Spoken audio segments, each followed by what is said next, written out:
요한계시록 1장 4절로 6절까지 다 같이 합독을 해보겠습니다. 요한은 아시아에 있는 7 교회에 편지하노니 이제도 계시고 전에도 계셨고 장차 오실 이시며 그의 보좌 앞에 있는 7 영과 또 충성된 증인으로 죽은 자들 가운데에서 먼저 나시고 땅의 임금들의 머리가 되신 예수 그리스도로 말미암아 은혜와 평강이 너희에게 있기를 원하노라. 우리를 사랑하사 그의 피로 우리 죄에서 우리를 해방하시고 그의 아버지 하나님을 위하여 우리를 나라와 제사장으로 삼으신 그에게 영광과 능력이 세세토록 있기를 원하노라. 아멘. 우리를 사랑하사 그의 피로 우리 죄에서 우리를 해방하시고 그의 아버지 하나님을 위하여 우리를 나라와 제사장으로 삼으신 그에게 영광과 능력이 세세토록 있기를 원한다라고 말씀하십니다. 우리를 사랑하셔서 그의 피로 우리 죄에서 건져내 주셨다는 말씀, 이게 우리를 거룩하고 의롭게 해주신다는 말씀 아니겠어요? 그리고 우리를 위하여 아버지 하나님을 위하여 우리를 나라와 제사장으로 삼으셨다고 하는데, 이거는 하나님만을 섬기기 위한 그러한 자들로 하나님께서 삼아주셨다. 이 나라라고 하는 것은 그 통치를 받고 있는 자들을 나라라고 표현하기도 합니다. 그러니까 하나님의 통치 아래 있는 자들, 그리스도의 통치 아래 있는 자들, 그래서 하나님만을 섬기게 될 백성들, 그런 의미가 바로 나라와 제사장으로 삼으셨다라는 뜻이에요. 그래서 우리를 의롭게 하시고 그리고 나라로 삼으시는 이러한 말씀, 이걸 그리스도를 통해서 우리에게 다시 한번 확인시키고 또 계시를 해주시는 그런 내용이 되겠습니다. 그런 의미에서 그리스도의 양대 언약 계시다, 이렇게 1장부터 3장의 주제를 그렇게 제가 적어놨지요. 그리스도의 양대 언약 계시, 하나님의 그 가운데 이제 1장의 내용은 하나님의 의 계시다, 이렇게 말씀을 드렸는데, 하나님의 그 언약의 말씀이 가장 주된 언약이죠. 가장 주된 언약이 하나님의 나라와 하나님의 의라고 그랬습니다. 그 나라와 의에 대한 언약을 하나님이 하셨고 그리스도를 통해서 이루어 가십니다. 그리고 그 그리스도께서 당신이 이루시겠다는 것을 요한계시록에 들어와서도 당신이 친히 증거를 하시는 거예요. 그렇게 하셔서 그래서 1장부터 3장의 내용이 하나님의 의와 그 나라에 대한 계시의 말씀이다, 이렇게 말씀을 드리고, 자, 그렇다면 요한계시록 전체 내용은 뭐겠어요? 그 의와 그 나라를 이루어 가시는 내용이 되겠지요.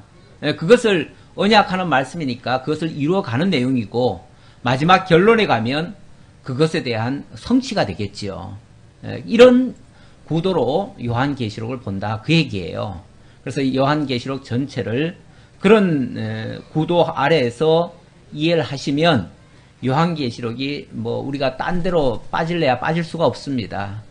우리가 요한계시록을 많은 사람들이 보고 있는데 요한계시록 보면서 한참 보다가 막 혼돈이 옵니다. 그리고 방향을 못 잡아요. 이게 도대체 무슨 얘기인가 싶어가지고 한참 가다가 그만 막혀요. 사실 뭐 3장까지는 그런 대로 괜찮습니다. 왜냐하면 아시아 7 교회에 대한 이야기고 그 교회에 대한 교훈의 말씀이니까, 그런 이야기야 뭐 지금 우리들에게 하시는 말씀으로 이해하면 별로 어려운 게 없지요.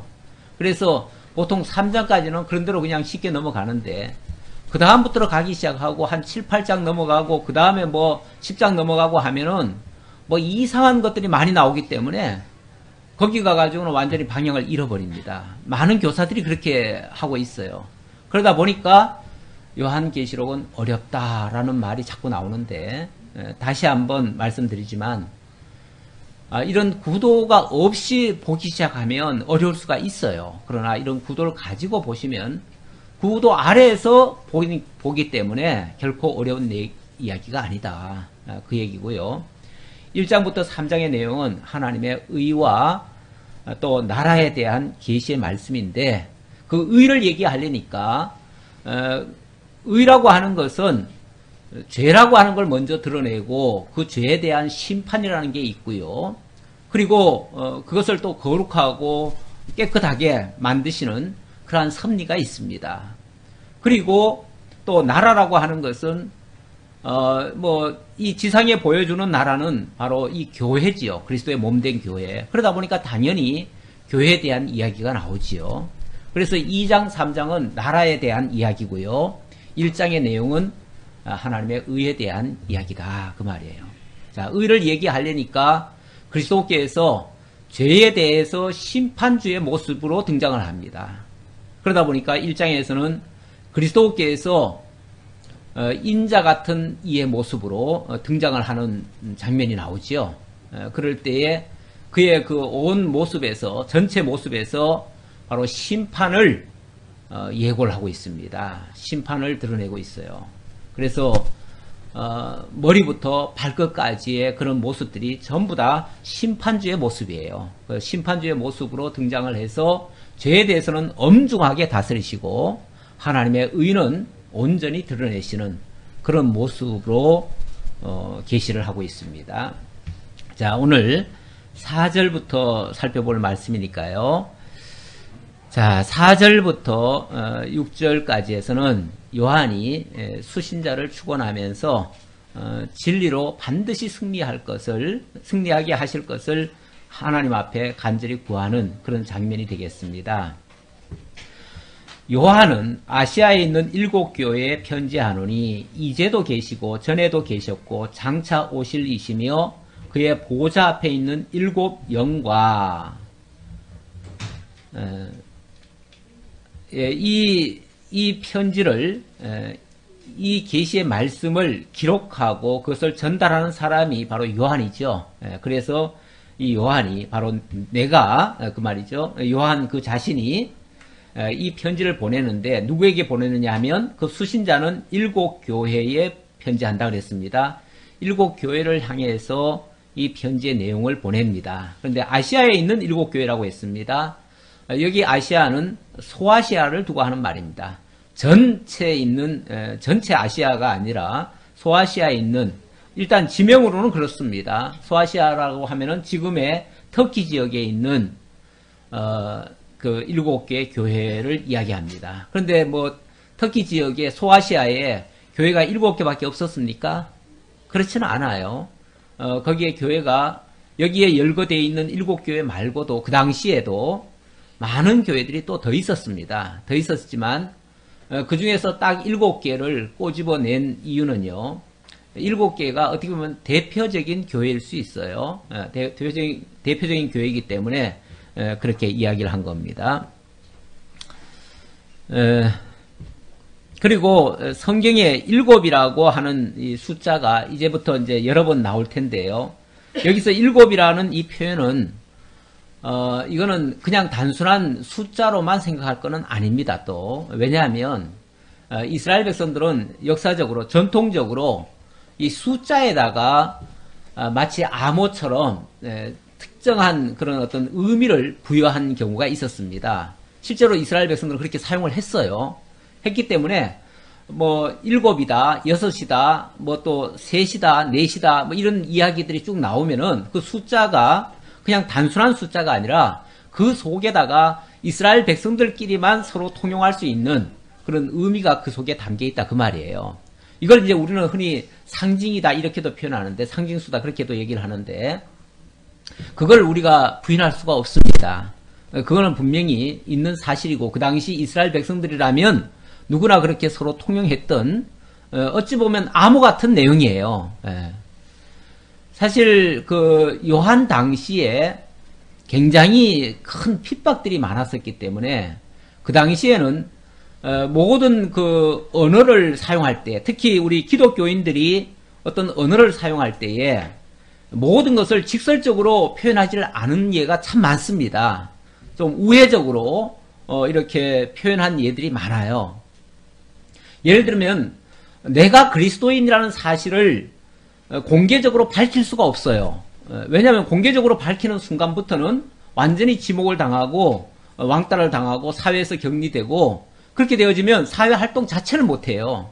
그래서 자기가 그리스도인이라는 사실, 물론 뭐 죽음에 이르든지 아니면 붙잡혀가지고는 떳떳하게 나는 그리스도인이다 라고 얘기하죠. 그때는 뭐 정말 죽음을 각오하고라도 얘기를 하지만 평상시는 그렇게 내가 그리스도인이다 라고 표시를 해가면서까지 할 수가 없어요. 그래서 자기들만의 암호 같은 게 있습니다. 그래서 어디를 가면 뭔가 암호를 하나 이렇게 보여주거나 또는 그리거나 해요. 말로 하는 게 아니라 그냥 그려요. 그런데 그리는 보통 그림이 뭐냐면 물고기입니다. 물고기.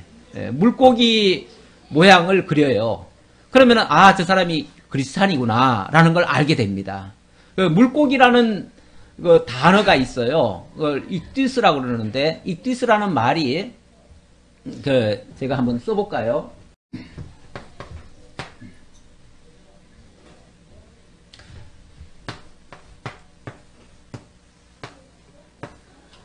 이렇게 되어 있습니다. 이렇게 이제 물고기에 이게 물고기 모양이죠. 사실 이 글자를 쓰는 게 아니라 이렇게만 해요. 그냥 물고기를 얘기해요. 그냥 쉽게 말하면 만약에 그림을 못 그리면은 그냥 물고기 얘기해요. 물고기 얘기하면 물고기라는 단어는 익디스예요. 익디스인데 익디스라는 말이 뭐냐면 요게 5글자가 5글자의 머리 글자들이에요. 머리 글자들. 이게 뭐냐면 이게 뭘 의미하냐면은 이 자체는 물고기라는 말인데 우리 영어로 보면 I라고 돼 있지만은 원래 I는 아니고요. E라고 하는데 익디스 할 때 I는 뭐냐면 예수 그리스도예요. 예수를 얘기하는 거예요. 예수.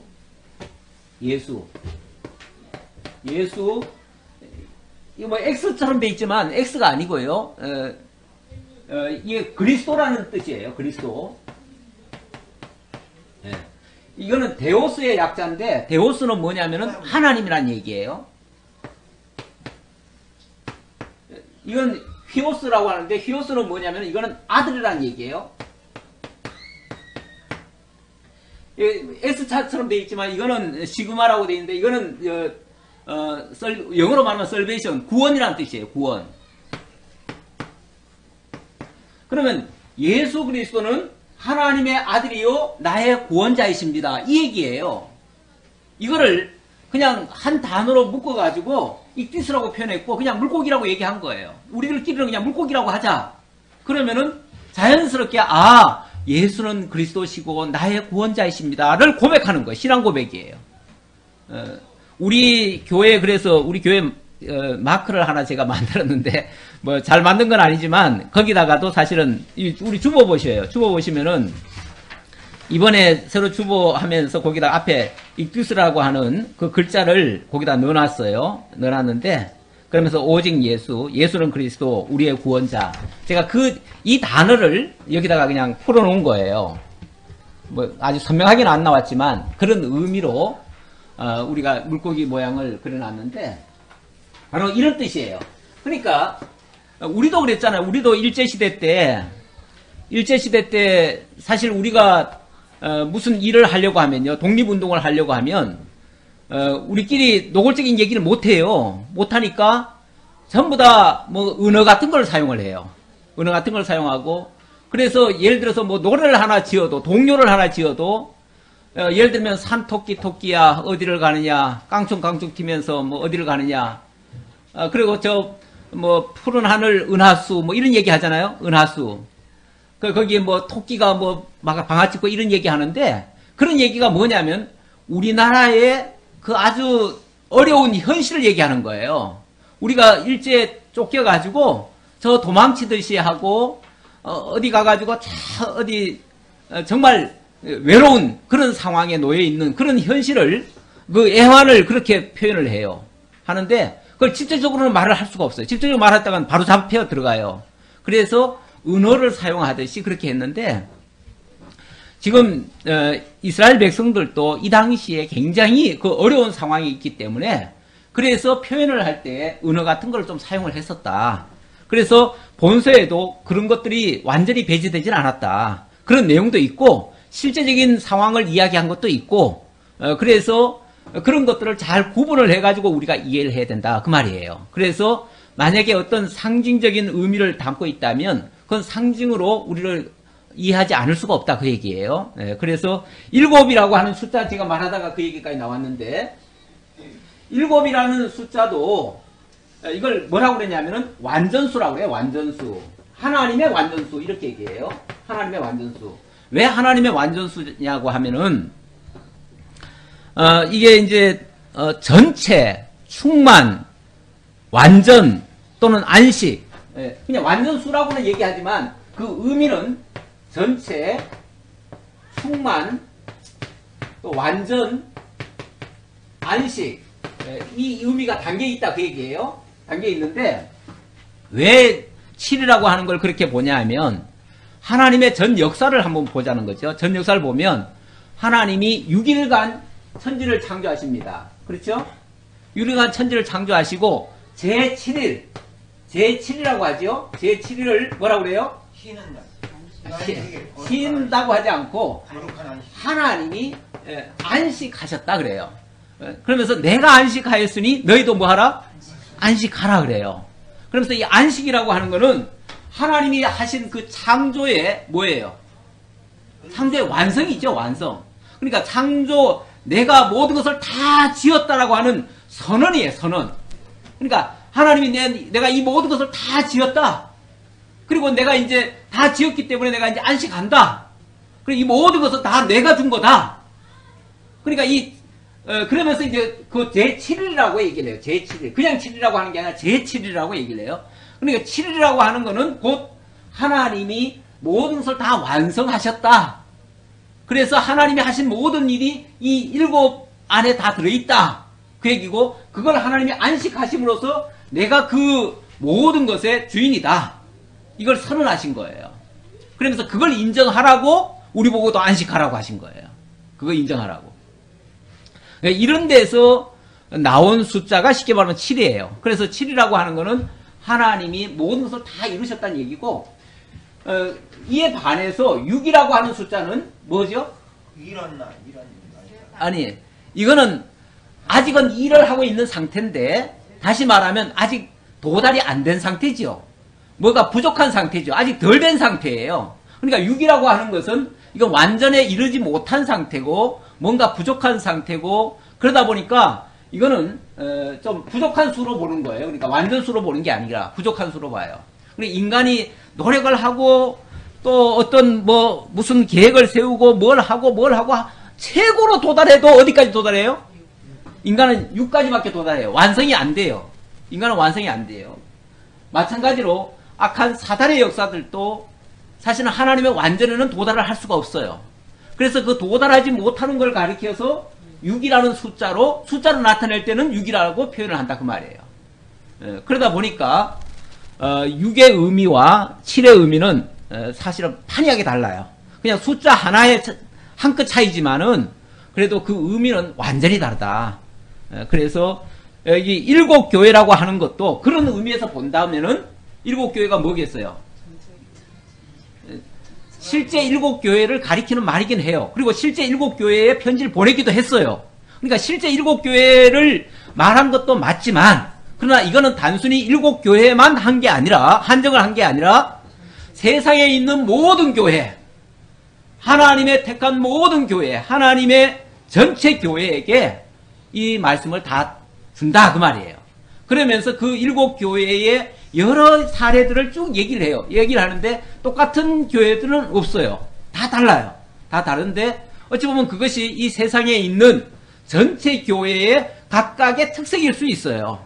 그러다 보니까 세상에는 이런 교회도 있고 이런 교회도 있고 이런 교회도 있어요. 있는데 다 완성된 교회 또는 완전한 교회는 하나도 없어요. 다 이런 부분이 조금 나은가 하면 이런 부분은 좀 부족하고 이런 부분은 상당히 좀 문제가 있고 그럴 수가 있어요. 그게 어찌 보면 지상교회의 모습일 수 있어요. 그런데 이런 교회든 저런 교회든 하나님께서는 마침내 뭐 하신다는 거예요?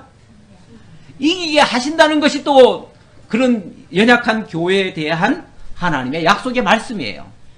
그러니까 이 끊임없이 그리스도께서는 내가 이 모든 것의 주인이고 내가 다스리는 나라고 그 7교회도 내가 친히 다스리는 교회들이고 내 몸이고 그래서 내가 반드시 지금은 너희들이 이렇게 연약한 가운데 있고 부족한 가운데 있지만 내가 마침내 이렇게 완성해 갈 것이다 라고 하는 약속의 말씀이라는 거죠.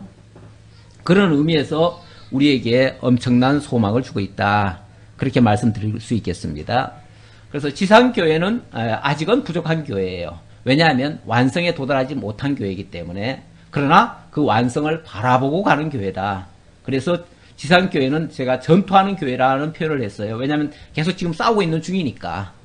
그리고 끊임없이 뭔가를 계속 싸워야 돼요. 지금 완성된 교회가 아니에요. 그래서 부족함이 너무 많아요. 연약함도 많고요.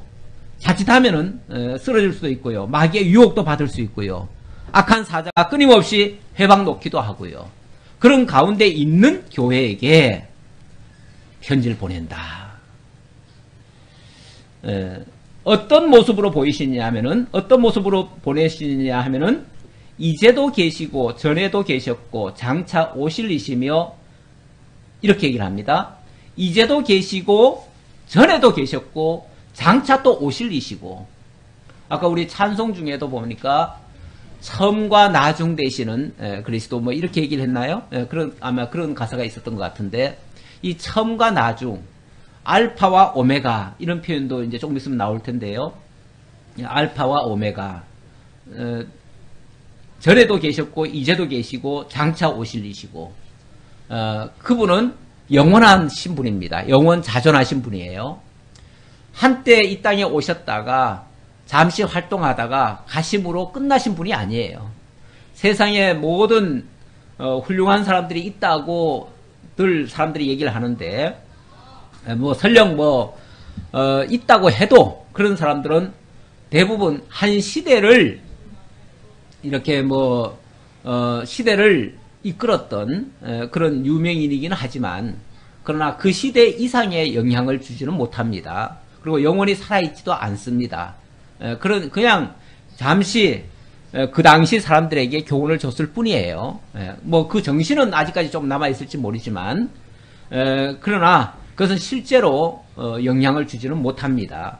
그러나 우리 주님은 전에도 계셨고 이제도 계시고 장차 오실 이시다. 영원 자존하신 분이시고 영원히 다스리실 분이시고 그런 분이시다 라는 이야기예요. 예. 그리고 보좌 앞에 그의 보좌 앞에 있는 7 영과 또 충성된 증인으로 죽은 자들 가운데서 먼저 나시고 땅의 임금들의 머리가 되신 예수 그리스도로 말미암아 이렇게 얘기를 하네요. 은혜와 평강이 너에게 있기를 원하노라.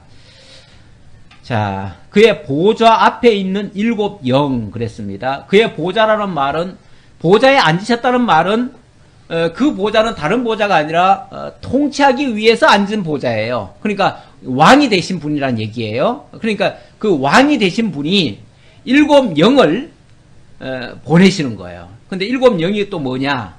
7 영이라고 하니까 영 중에 영이잖아요. 그렇죠? 예. 이 세상에 영적인 존재가 많습니다. 많아요. 물론 완전하신 영은 하나님밖에 없지요. 그러나 나머지 하나님께서 영적으로 지어주신 존재들이 많아요. 그런데 7 영이라는 말은 아까 역시 얘기했듯이 완전한 영이라 얘기해요. 완전한 영. 완전한 영은 오직 한 영밖에 없지요. 그 영은 성령이시죠. 그리스도의 영이라고도 표현하고 성령이라고도 표현을 합니다. 결국 그리스도께서 보내신 영이라는 거죠. 그 7 영이 이 교회를 지금 그러니까 천상에 계신 그리스도께서 7 영을 통해 지상교회를 지금 돌보고 계시다 그 얘기예요. 다스리고 계시다 그 얘기예요. 그러면서 또 충성된 증인으로 죽은 자들 가운데서 먼저 나시고 충성된 증인, 충성된 증인 그랬는데요. 증인. 이 증인이라는 단어가 원래 말투스라고 그럽니다. 말투스. 예. 말투스라고 그러는데, 이게 이제 말티아에서 온 말이고, 말티아라는 말은 순교라는 말이에요. 순교. 순교에서 온 말이라고 해요. 예. 그런데, 그렇다면은 이 증인이라고 하는 것은 거의 순교에 가깝다는 얘기죠. 예. 엊그제가 우리나라 3.1절 100주년 기념일이라서 대대적인 행사를 하는 걸 제가 봤는데 그 3.1절 그 독립 만세를 하기 위해서 독립선언서를 만들어 가지고 그것을 전국에다가 동시에 뿌립니다. 뿌리는데 뭐 옛날에 인쇄술도 좋지 않았잖아요. 그런데 그거 정말 인쇄하기도 너무 힘들고 그 인쇄한 거를 전국에다 다 보내야 되는데 이 보내는 일이 보통 일이 아닙니다. 이 보내는 일을 가장 많이 한 데가 어디냐면 바로 교회들이에요. 교회들이 정말 그 당시는 뭐 목사도 귀할 때인데 뭐 전도사님들이나 이런 분들이 활동을 시키는데 보니까 또 그 당시는 옛날에는 이 권서라고 하는 제도들이 있었어요. 교회마다 권서라고 하는 제도들이 있어가지고 제가 그 권서라는 것이 그 활동을 했는지는 정확히 잘 모르겠는데 어쨌든 교회를 통해서 그 보급하는 일을 굉장히 많이 한 거는 틀림없어요. 틀림없는데 그 보급하다가 만약에 걸리면 어떻게 되죠? 죽어요. 예, 그거를 전한다고 하는 거, 그걸 전하는 사람을 일종의 증인이라고 합시다. 증인이라고 한다면 그 증인들은요 그냥 뭐 우리가 요즘 전도지 뿌리는 건 아무것도 아니에요. 이거 뿌리다가 누가 잡아 죽이는 사람 아무도 없어요. 그런데 정말 그거는 전달하다가 만약에 걸리기만 하면 바로 죽임 당할 수 있는 그런 정말 위험천만한 일이에요. 그래서 그거를 전달할 때에 형제님, 자매님 이거 전하다가 자칫하면 죽을 수도 있는데 그래도 하시겠습니까? 물어봐요. 네, 그래도 하겠습니다. 그러면 이제 그걸 보내줘요. 보내가지고 정말 그 증인 노릇을 하는데 목숨을 걸고 하더라고요. 목숨을 걸고. 실제로 또 그렇게 하다 또 죽은 사람도 있고요. 그렇게 해서 결국은 그 3.1 독립 만세라고 하는 것이 벌어졌는데 물론 이게 세상적인 이야기입니다만은 거기에 이 기독교 정신도 많이 들어가 있었다. 기독교가 만약에 그 일에 참여하지 않았으면 그래서 민족 대표 33인 중에 16명인가가 기독교인이에요. 예? 예. 아니 기독교인을 얘기하는 거예요. 예, 기독교인이 무려 절반 이상이에요. 예, 그 정도로 기독교인이 많이 참여를 했고 실제로 그것이 또 이루어지도록 하는 데에 있어서 이 교회 역할이 엄청났어요. 오죽하면은 그 일본인들이 열받아가지고 제암리라고 하는 한 교회는 마을 사람들 다 잡아넣고는 교회에다가 집어넣고는 밖에서 문 걸어 잠궈놓고 불 지르고 다 죽여버렸잖아요. 한 마을을 싹 다 죽여버렸잖아요. 예. 그 정도로 이 교회에 대한 굉장히 반감이 셌고요. 그리고 목사님들은 정말 그거 하다가 잡혀 들어가도 정말 죽으면 죽었지 항복하지 않는 그런 모습들을 보여가지고 엄청난 결국은 제가 이제 이 얘기 하려는 거죠. 증인이라고 하는 건 그냥 단순히 증인이 아니다 그 말이죠. 정말 그리스도의 증인 물론 여기에 증인이라 여기 충성된 증인이라는 말은 그리스도를 가리키는 말이에요. 그리스도가 하나님 앞에 충성된 증인이었다. 무슨 증인이요? 충성된 증인. 충성된 증인을 하느라고 이 충성된 증인이란 말은 하나님의 언약의 성취자로서 그 얘기예요. 하나님 언약의 성취자로서 아주 충성되셨다. 그래서 그 언약을 지키시기 위하여 당신이 뭐 하셨다? 죽기까지 하셨다. 그 얘기예요. 그래서 제가 그 증인이라는 단어가 순교라는 단어와 이게 이제 일반인들에게 해당된다면 그게 순교인 것이고 예수님은 그것이 바로 십자가였지요. 십자가였지요. 그러니까 그 성격은 약간 다르지만 증인이라고 하는 거는 순교와 같은 의미다. 죽음이라는 것이 내포되어 있는 말이다라는 얘기예요. 자, 그러면서 충성된 증인으로 죽은 자들 가운데서 먼저 나시고, 여기 죽은 자들 가운데서 먼저 나셨다는 말은 이제 앞으로 많은 증인들이 있을 거 아니에요. 그 수많은 증인들이 앞으로 계속 죽어갈 거 아니에요. 그런데 그 모든 죽어갈 자들, 앞으로 죽을 자들, 사람들은 세상에서는요, 죽었다 하면은 뭐라고 얘기하냐면 망했다 그래요. 오죽하면 거기다가 사자를 붙여가지고 사망 그럴까요? 죽어서 망했다 그러는데, 원래 죽어서 망한 게 아니고요. 죽어서 망한 게 아니고, 죽어서 승리한 자예요. 그렇죠? 그 모든 죽음으로서 증인 노릇하는 자들의 거기서 가장 먼저 나신 분이다. 가장 먼저 나셨다는 말은 예수님이 죽으시고 죽음으로 끝나고 망한 게 아니라 그 죽음에서부터 제일 먼저 일어나셨어요. 부활하셨어요. 그러니까 앞으로 증인될 모든 자들도 뭐 한다는 거예요? 다시 부활한다는 걸 지금 얘기하고 있는 거죠. 그 모든 증인들의, 모든 순교자들의 먼저 나신 분, 그러니까 예수 그리스도가 가장 먼저 당신이 죽으시고 당신이 먼저 일어나셨기 때문에 앞으로 나 때문에 죽어질 모든 자들은 다 일어난다 그 얘기죠. 다 부활한다. 나로 말미암아 환난을 당하고 나로 말미암아 고난을 겪고 나로 말미암아 죽는 자들은 다 일어날 것이다. 그 얘기죠. 그게 바로 죽음에서 죽은 자들 가운데에서 먼저 나셨다는 말이에요. 그리고 땅의 임금들의 머리가 되신 그랬는데 땅의 임금들의 머리가 되셨다. 이거는 이제 땅의 임금들을 뭐라고 얘기합니까? 왕들이라고 얘기하지요. 왕들이라고 얘기하는데 그 왕들 중에 왕이 되셨다 그 얘기예요. 그러니까 모든 왕의 왕이 되셨다. 그래서 우리가 흔히 예수 그리스도를 가리킬 때 만왕의 왕이다 이렇게 얘기를 하죠. 만왕의 왕. 근데 이거는 단순히 이 세상 권세의 으뜸이 되셨다는 말씀이기도 하지만 이거는 모든 교회의 머리가 되시고 모든 하나님의 택한 백성들의 머리가 되셨음을 가리키는 말씀이죠. 그러면서 그분이 바로 누구냐 하면은 바로 예수 그리스도시다 그 말이에요. 예수 그리스도시다. 그렇게 되신 예수 그리스도. 그 예수 그리스도로 말미암아 은혜와 평강이 너에게 있기를 원하노라. 지금 요한은 이 편지를 받을 그 수신자들에게 은혜와 평강을 기원하는데 그 은혜와 평강은 바로 이 그리스도로부터 오게 되어진다. 왜냐하면 그 그리스도가 승리하셨고 왕이 되셨고 군림하고 계시고 지금 온 우주를 지금 다스리고 계시니까 그분으로부터 진정한 승리를 거두게 하는 것이 진정한 은혜와 평강이다 그 말이죠. 그러면서 그렇게 하시는 이유는, 그렇게 하시는 그 근거는 어디에 있는가? 우리를 사랑하사 그의 피로 우리 죄에서 우리를 해방하시고 그의 아버지 하나님을 위하여 우리를 나라와 제사장으로 삼으신 그에게, 이렇게 얘기를 하는데, 자, 이렇게 하시는 그 근거는 우리를 사랑하사 그의 피로 우리 죄에서 우리를 해방하시기 위해서다. 첫 번째는 그렇게 얘기했죠. 첫 번째는 이렇게 하시는 이유, 첫 번째는 우리를 사랑하사 그랬어요. 사랑하사.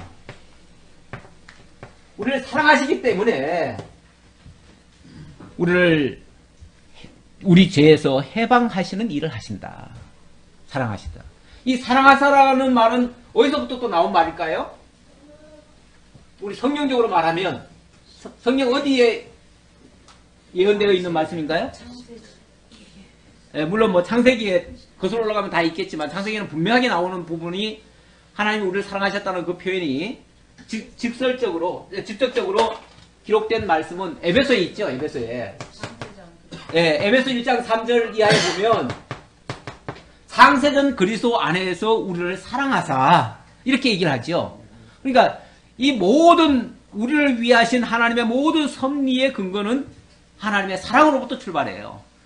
그 사랑이 우리를 흠과 티가 없게 하시고 하나님의 나라 안에 우리를 참여시켜서 거룩하고 의롭게 하시려고 하다 보니까 우리로 하여금 죄에서부터 해방을 시켜야 돼요. 그래서 그의 피로, 또 죄에서 우리를 해방시키려면 그 죄값을 치러야 되거든요. 죄값을 치러야 되니까 그냥은 안 돼요. 그래서 당신의 피로 우리 죄에서 우리를 해방하시고, 이렇게 하는 것이 바로 하나님의 의라는 거예요. 하나님의 의라는 거죠. 그의 피로 우리 죄에서 우리를 해방하시고, 그리고 그의 아버지 하나님을 위하여 우리를 나라와 제사장으로 삼으신 그에게 라고 했는데, 그의 아버지 하나님을 위하여, 결국 이렇게 하신 것이 예수 그리스도 자신의 당신이 뭐 계획을 해서 하셨다기보다는 하나님 아버지께서 그렇게 계획을 세우셨고 그렇게 언약을 하셨어요.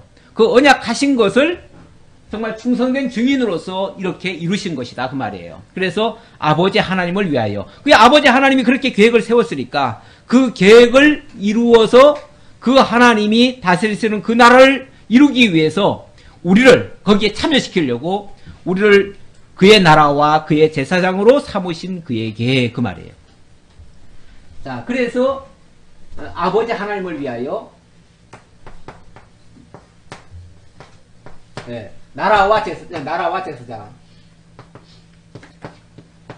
나라와 제사장이라는 말은 이 제사장 사역으로 하나님의 나라를 섬기도록 하기 위해서, 결국 하나님을 영원토록 찬양하고 그 안에서 우리로 하여금 함께 살게 하게 하시려고 그러셨다. 이 내용이 결국은 하나님의 의와 하나님의 나라에 대한 바로 그리스도의 계시다. 그리스도가 이 보여주고 있다 그 말이죠. 그걸 이런 하나님의 언약의 말씀을 그리스도를 통해서 보여주고 있다. 그래서 그리스도의 계시다 이렇게 얘기를 한 거예요. 제가 자, 이런 목적 하에 이런 목적의 말씀을 지금 요한계시록을 통해서 이제부터 들려주겠다, 알려주겠다 그 얘기죠. 그렇게 하려면 어떻게 해야 되는가? 그렇게 하려면 어떻게 해야 되는가? 7절부터 보겠습니다.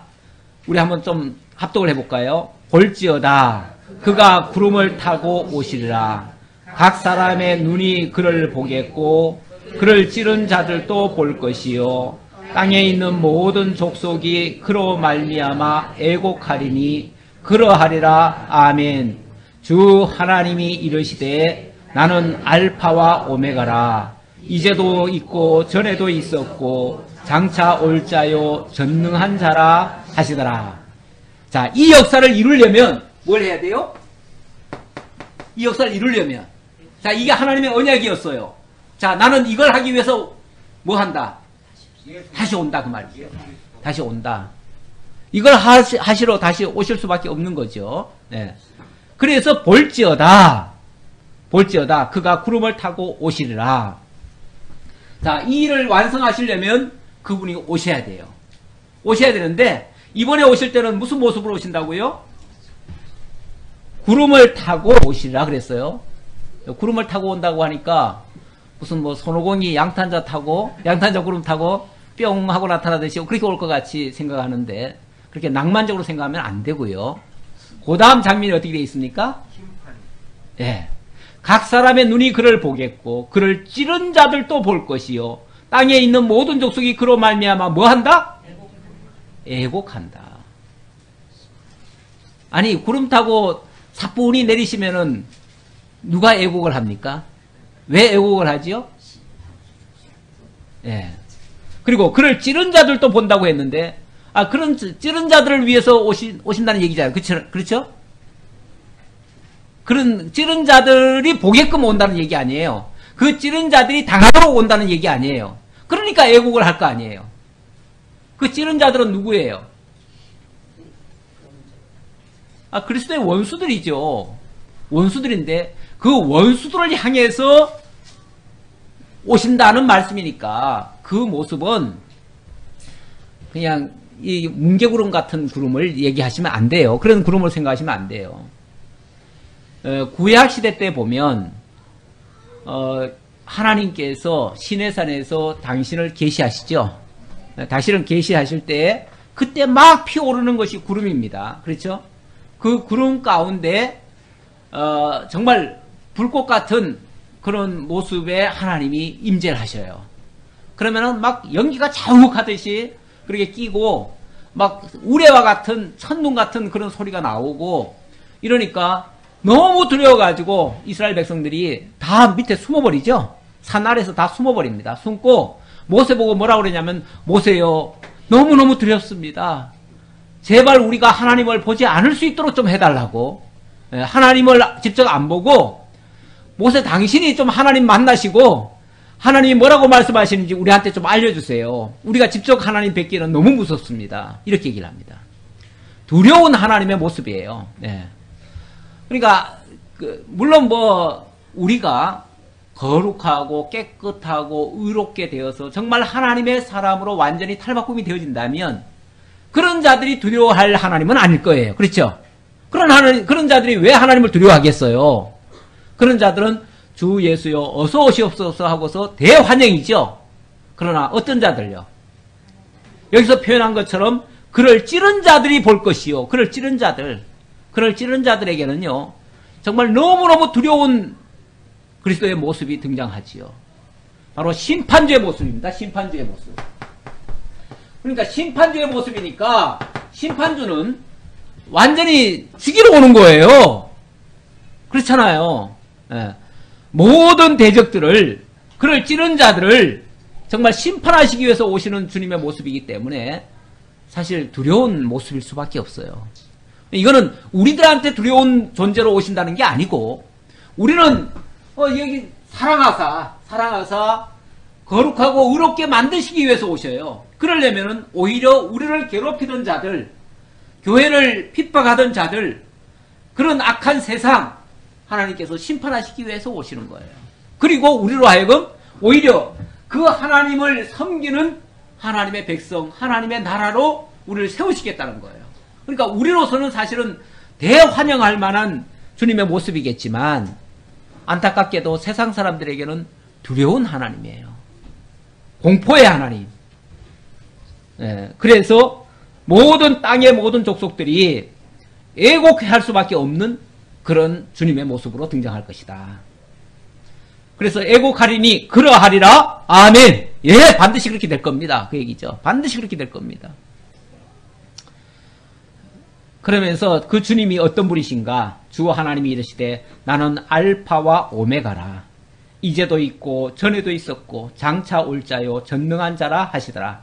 바로 그분의 정체가 영원자존하신 분이시다. 그분이 그리스도를 통해서 구속의 역사를 이루시고 하나님의 뜻을 완성하시는 그런 모습으로 이제 오실 것이다 라고 말합니다.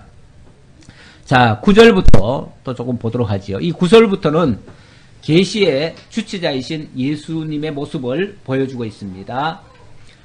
나 요한은 너희 형제요 예수의 환난과 나라와 참음에 동참하는 자라. 하나님의 말씀과 예수를 증언하였으므로 말미암아 밤모라 하는 섬에 있었더니 주의 날에 내가 성령에 감동되어 내 뒤에서 나는 나팔 소리 같은 큰 음성을 들으니 이르되 내가 보는 것을 두루마리에 써서 에베소, 서머나, 버가모, 두아디라, 사데, 빌라델비아, 라오디게아 등 7교회에 보내라 하시기로 내가 돌이켜 나에게 말한 음성을 알아보려고 돌이킬 때에 7 금촛대를 보았는데 예, 좀 내용이 기네요. 예, 긴데 내용을 끊을 수가 없네. 물론 그 뒤의 모습은 주님의 모습입니다. 주님의 모습이고 그 주님의 모습은 정말 위험에 찬 그런 모습입니다. 그러니까 초림 때 오셨던 그 가냘프고 그 열이시고 또 정말 이 가난한 자들 또 약한 자들 외로운 자들 그런 자들에게만 찾아오신 그 주님의 모습 그 사랑의 주님의 모습만은 아니에요. 여기의 모습은 어찌 보면 전혀 다른 모습이에요. 전혀 다른 모습인데 그 모습은 그럴 수밖에 없는 것이 바로 심판주로 오시기 때문에 그렇다 그 얘기예요. 근데 이 심판주로 오시는 모습이 우리 성도들에게는 또 얼마나 큰 위로가 되는지 몰라요. 사실 그렇게 정말 곧 죽을 것 같은 그런 상황에 놓여 있는 자들에게 주님의 심판이 없다면요. 절망이죠. 절망. 그렇지 않아요? 네. 아마 일제시대 때 우리가 3.1 독립만세를 불렀을 때에 그때 죽음 당한 사람들이 한 7,000명이 된다 그래요. 7,000명이 죽었는데 그 사람들이 죽으면서도 그렇게 감히 외칠 수 있었던 것은요. 진짜 곧 독립이 오는 줄로 알고 했을 거예요. 물론 그렇게 하고도 바로 오지는 못했어요. 그러다 보니까 그게 뭐 쉽게 해방이 되지는 않았지만 정말 해방만 된다면, 정말 해방이 되는 것이 확실하다면 그렇게 죽어도 아깝지 않다는 생각이죠. 내가 정말 이 일을 위해서라면 정말 가치 있는 일이다 라고 생각해서 그 확신만 있다면 우리가 얼마든지 그 어려운 것도 헤쳐나갈 수가 있습니다. 이 땅을 살아가는 우리들도 마찬가지죠. 정말 주님이 우리가 이 당하고 있는 이 어려움과 이 고통과 이 모든 환난을 다 이겨낼 수 있도록 해주시는 분이 내 뒤에 계시다. 그분이 반드시 다시 오시고 나를 반드시 거기서 건져주신다라고 하는 이 확신만 있다면 얼마든지 증인 노릇 할 수 있는 거죠. 하지만 그렇지 않다면 불가능입니다. 그래서 우리 신앙이라고 하는 것은 하나님에 대한 얼마나 큰 확신이 있느냐 여기에 달려있다고도 볼 수 있어요. 그런데 요한은 어떤 사람인가? 나 요한은 너희의 형제요 예수의 환난과 나라와 참음에 동참하는 자였다. 이렇게 얘기를 합니다. 나만 그랬다라고 얘기하는 게 아니라 너희와 함께 나는 너희의 형제다 그러잖아요. 그러니까 너희와 함께 어디에 참여했다고요? 예수의 환난과 나라와 참음에 동참했다. 예수의 환난, 그의 나라와 그의 의에 참여하기 위해서 예수의 환난에도 함께 참여했던 자다. 그 말이죠. 그렇게 당한 이유는 뭐냐면 하나님의 말씀과 예수를 증언하였으므로 말미암아 이렇게 얘기합니다. 하나님의 말씀과 예수를 증언하였으므로 말미암아 밤모라 하는 섬에 있었더니 그 당시 자기가 지금 어떤 상황에 놓여 있는가를 지금 소개하는 건데 자기는 지금 밤모섬에 와 있습니다. 왜 거기까지 갔습니까?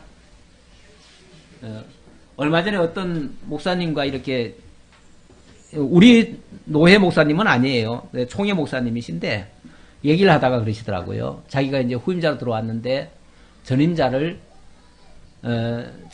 꼭 이스라엘 여행을 보내래요. 왜 그러냐면 거기 가면은 밤모섬이 있는데 거기 보내면은 다시 안 돌아올 가능성이 있으니까. 왜냐하면은 전임자가 교회에 있으면은 계속해서 이게 뭐 자꾸 태클을 건대요. 그러니까 전임자를 빨리 어디를 보내셔야 되는데 보내려면은 이스라엘 여행 보내가지고 밤모섬을 답사하도록 그렇게 해서 가능하면 안 오시도록 그렇게 하라는데 이 밤모섬이라는 데가 그렇게 위험하다네요. 지금도 항해하기가 어렵대요. 굉장히 안 좋은 그런 환경이래요. 그 당시는 뭐 오죽했겠어요. 그러니까 거기 아마 간다고 하는 것은 거의 죽으러 가는 거예요. 거기 갔다가 살아나온다는 거는 불가능한 얘기예요. 아까 얘기한 거는 우스갯입니다. 지금 요한 사도가 여기 가게 된 계기가 있죠. 맞죠? 도미니안 황제가 그 당시에 자기가 신이라고 그랬어요. 티투스의 티투스의 동생이에요. 티투스의 동생. 티투스는 예루살렘을 파괴한 사람입니다. 예루살렘에 들어와가지고 완전히 예루살렘을 파괴해버린 사람인데 그가 죽고 난 다음에 그의 동생이 다시 왕이 됐어요. 왕이 됐는데 이 사람이 왕이 되자마자 선언한 게 뭐냐면 나는 신이고 나는 만주의 주다. 나는 만주의 주고 정말 내가 하나님이다. 그렇게 선언을 했어요. 그러면서 전부 다 나를 섬겨라. 이렇게 얘기를 한 거예요. 그렇게 얘기를 하니까 기독교인으로서는 도저히 받아들일 수가 없잖아요. 뭐 다른 사람들이야 뭐 왕이 섬기라는데 섬겨야지 어떻게 해요. 뭐 그런 거에 개의치 않고 다 섬겼지만은 기독교인들만큼은 그걸 거부했어요. 했어요. 정면으로. 거부를 했는데 누가 이렇게 거부를 하도록 했느냐 조사를 해보니까 요한이 거기 지도자인 거예요. 그러니까 그 지도자인 요한을 잡아다가 반모섬에다가 귀양을 보내가지고 처음에는 그냥 죽이려고 했는데 안 죽어요. 잘 안 죽으니까 반모섬에다가 아예 보내가지고 그래서 거기서 이제 도저히 나오지 못하도록 그렇게 했는데 요한은 거기 가자마자 하나님의 이런 특별 계시를 받게 됩니다. 그리고 거기서 이 요한 계시록을 다 기록을 해서 그리고 이제 이 편지를 보내지요. 그랬는데 그 다음에 무슨 일이 발생하냐면 그 도미니안 그 황제가 궁중 관리와 그 부인의 그 어떤 계략에 의해서 살해를 당합니다. 그래가지고 뭐 자기는 거기서 도저히 나오지 못할 줄로 알았는데 얼마 안 가서 풀려나게 됩니다. 그 황제가 죽으니까 풀려나게 돼요. 그래서 억울하게 들어갔다고 해가지고 이제 풀려나게 돼가지고 그 다음에 소아시아 7교회뿐 아니라 소아시아 전체를 돌아다니면서 이 요한 계시록 자기가 기록한 말씀을 또 증거를 하지요. 그렇게 하면서 우리 하나님이 이렇게 우리를 끝까지 지켜주시고 우리 승리케 하신다라는 걸 실제로 증거를 하지요. 그리고 나서 요한 1, 2, 3서 쓰고 그리고 이제 마지막 당부하고 그리고 하나님께 부름을 받은 사람이에요. 자, 그런 어려움을 겪었다. 그것이 바로 예수의 환난이었고요. 그것은 예수를 증언함으로 말미암아 이런 반모라는 섬에까지 갔다. 그런데 주의 날에 그럽니다. 주의 날에. 주의 날은 다음 주에 살펴보도록 하겠습니다. 기도하겠습니다. 아버지 하나님 감사합니다. 하나님께서 하시는 역사가 너무나 놀랍습니다. 아버지 하나님, 우리는 생각지도 못하고 상상하지도 못했던 일들을 주님께서는 말씀하시고 말씀대로 역사 속에서 다 이루어 가십니다. 그래서 하나님은 살아계시고 또 그리스도를 통해서 다 이루어 가신다는 사실을 우리들에게 밝히 알게 해주셨습니다. 이제 하나님의 살아계심을 우리가 확인하고 그 하나님을 위하여 그 하나님의 나라와 그의 의를 위하여 살아가는, 그래서 예수의 환난에도 우리가 참여할 수 있는 저희 모두가 되기를 간절히 바라고 원합니다. 이 일에 주님께서 힘주시고 능력 주시고 또 하나님에 대한 확실한 소망 가지고 끝까지 참고 인내할 수 있는 성숙된 우리 성리로 교회 성도들 다 될 수 있도록 인도해 주옵소서. 모든 것 감사드리옵고 예수님의 이름으로 기도하옵나이다. 아멘.